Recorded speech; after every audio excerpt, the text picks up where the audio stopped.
Hi ಎಲ್ಲರಿಗೂ ನಮಸ್ತೆ. ನಾನು ನಿಮ್ಮ ಆಶಾ ಚಂದ್ರ ಭಟ್. ಆಶಾ ನಳಪಾಕಕ್ಕೆ ನಿಮಗೆಲ್ಲರಿಗೂ ಸ್ವಾಗತ. ಈಗ ಎಲ್ಲ ಕಡೆ ಫಂಕ್ಷನ್ಗಳಲ್ಲಿ ಊಟ ಮಾಡಿ ಮಾಡಿ ನಮ್ಮ ಹೊಟ್ಟೆ ಎಲ್ಲ ಹಾಳಾಗಿರ್ತದೆ. ಹಾಗೆಯೇ ಯಾರಿಗೆ ನೋಡಿದ್ರೆ ಈಗ ಫ್ಯಾಟಿ ಲಿವರ್ ಸಮಸ್ಯೆ ಇರ್ತದೆ.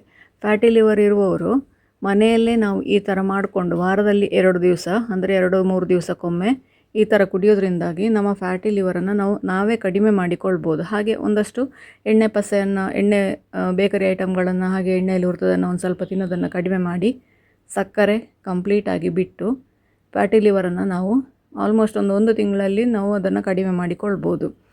ಈಗ ಇದನ್ನು ಹೇಗೆ ಮಾಡೋದು ಅಂತ ಹೇಳೋದನ್ನು ತೋರಿಸ್ಕೊಡ್ತಾ ಇದ್ದೇನೆ.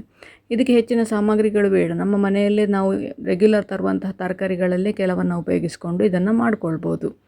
ಇದಕ್ಕೆ ನಾನು ಉಪಯೋಗಿಸ್ತಾ ಇರೋದಿಲ್ಲಿ ಒಂದು ಸ್ವಲ್ಪ ಪುದೀನ ಸೊಪ್ಪು, 2 ದಂಡು ಇಡೀ ತಗೊಂಡಿದ್ದೇನೆ. ಹಾಗೆಯೇ 2 ದಂಡು ಇಡೀ ಕೊತ್ತಂಬರಿ ಸೊಪ್ಪು ತಗೊಂಡಿದ್ದೇನೆ. 1/4 ಭಾಗದಷ್ಟು ಮುಳ್ಸೌತೆ, 1 ಇಂಚಿನಷ್ಟು ಶುಂಠಿ ಹಾಕ್ಕೊಳ್ತಾ ಇದ್ದೇನೆ. ಒಂದು ಅರ್ಧ ಇಂಚು ಹಾಕ್ಕೊಂಡ್ರೂ ಸಾಕು. ಹಾಗೆಯೇ ನೆಲ್ಲಿಕಾಯಿ ಇತ್ತು ನನ್ನ ಹತ್ರ, ಅದನ್ನು ಒಂದು ಅರ್ಧ ಹಾಕ್ಕೊಳ್ತಾ ಇದ್ದೇನೆ. ಇದರ ಜೊತೆಗೊಂದು ಸೀಕ್ರೆಟ್ ಐಟಮ್ ಇದೆ, ಅದನ್ನು ವಿಡಿಯೋ ನೋಡಿ ಮುಂದೆ ಹೇಳ್ತೇನೆ. ಈಗ ಮಿಕ್ಸರ್ ಜಾರಿಗೆ ಎಲ್ಲವನ್ನು ಕೂಡ ಸಣ್ಣ ಸಣ್ಣದಾಗಿ ಹೋಳು ಮಾಡಿ ಹಾಕ್ಕೊಳ್ಳಿ. ನೀವು ದೊಡ್ಡದಾಗಿ ಹಾಕ್ಕೊಂಡ್ರೆ ಅದನ್ನು ಗ್ರೈಂಡ್ ಮಾಡಲಿಕ್ಕೆ ಕಷ್ಟ ಆಗ್ತದೆ. ಹಾಗೆಯೇ ಹೋಳುಗಳು ಹುಡಿ ಆಗೋದಿಲ್ಲ. ಅದರಿಂದ ನೀವು ಸಣ್ಣ ಸಣ್ಣದಾಗಿ ಕಟ್ ಮಾಡಿ ಹಾಕ್ಕೊಂಡ್ರೆ ಆರಾಮಾಗಿ ಮಿಕ್ಸರ್ ಜಾರ್ನಲ್ಲಿ ಹುಡಿ ಆಗ್ತದೆ. ಪುದೀನ ಹಾಗೂ ಕೊತ್ತಂಬರಿ ಸೊಪ್ಪನ್ನು ಕಟ್ ಮಾಡಿದ ದಂಟುಗಳನ್ನು ಹಾಕಿ ಅದಕ್ಕೆ ಇದಕ್ಕೆ ನೋಡಿ ಅರಶಿನ ಇದರಲ್ಲಿ ಮುಖ್ಯವಾದ ಒಂದು ಇಂಗ್ರೀಡಿಯೆಂಟ್ಸ್. ಇದೊಂದು 2 ಚಿಟಿಕೆಯಷ್ಟು ಹಾಕ್ಕೊಳ್ಳಿ. ಹಸಿ ಅರಶಿನ ಇದ್ದರೆ ಹಸಿ ಅರಶಿನ ಹಾಕ್ಕೊಳ್ಳಿ. ಹಸಿ ಅರಶಿನ ಇಲ್ಲ ಅಂತಾದರೆ ಒಣಗಿದ ಅರಶಿನ. ನನ್ನ ಹತ್ರ ನಾನು ಬೇಸಿಗೆಯಲ್ಲಿ ಒಣಗಿಸಿ ಹುಡಿ ಮಾಡಿದಂಥ ಅರಶಿನ ಇತ್ತು, ಅದನ್ನು ಹಾಕಿಕೊಳ್ತಾ ಇದ್ದೇನೆ. ಫಸ್ಟಿಗೆ ತರಿಯಾಗಿ ಹುಡಿ ಮಾಡಿಕೊಂಡು ನಂತರ ಅದಕ್ಕೆ 1 ಲೋಟದಷ್ಟು ನೀರು ಹಾಕ್ಕೊಂಡು ಈಗ ಅದನ್ನು ನುಣ್ಣಗೆ ಪೇಸ್ಟ್ ಮಾಡಿಕೊಂಡಿದ್ದೇನೆ.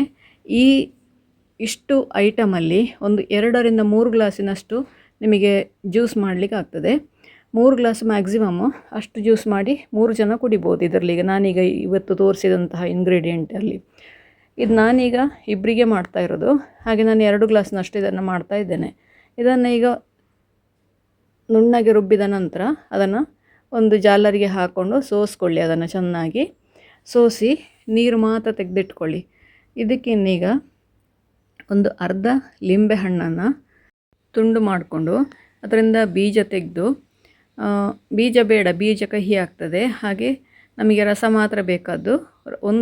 ಒಂದು ಗ್ಲಾಸಿಗೆ ಆಲ್ಮೋಸ್ಟ್ ಒಂದು ಅರ್ಧ ಲಿಂಬೆಹಣ್ಣು. ಇದು ಸ್ವಲ್ಪ ದೊಡ್ಡ ಇತ್ತು ಲಿಂಬೆಹಣ್ಣು, ಹಾಗೆ ಒಳ್ಳೆ ರಸ ಕೂಡ ಇತ್ತು. ಹಾಗಾಗಿ ನಾನು 2 ಗ್ಲಾಸಿಗೆ ಅರ್ಧ ಲಿಂಬೆಹಣ್ಣು ಹಾಕ್ಕೊಂಡಿದ್ದೇನೆ. ಈಗ ಇದಕ್ಕೆ ನೀವು ಸೈಂದುಪ್ಪು ಹಾಕ್ಕೊಳ್ಳಿ ಅಥವಾ ಬ್ಲ್ಯಾಕ್ ಸಾಲ್ಟ್.